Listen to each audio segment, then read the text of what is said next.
આપણે બધા કાનૂન અને સંવિધાનને માનનારા લોકો છે.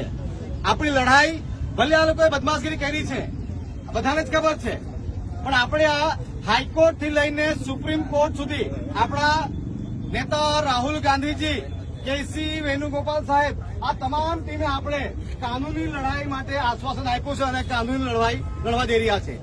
જેના સાથે અન્યાય થયો છે, જેના ફોર્મ રદ થયા છે, એ સરપંચ ના હોય, એ કાઉન્સિલર ના હોય, યા વોર્ડ ના હોય, અને જે કંઈક પણ અવ્યવસ્થા થઈ છે એ તમામ બધી વસ્તુ આપણી હાઈકોર્ટમાં ગુણ જાતા સુપ્રીમ કોર્ટમાં ગુજાવ અને ઓલ ઇન્ડિયા કોંગ્રેસ કમિટી દ્વારા આજે કાનૂની લડાઈ લડવામાં આદેશ કરવામાં આવે.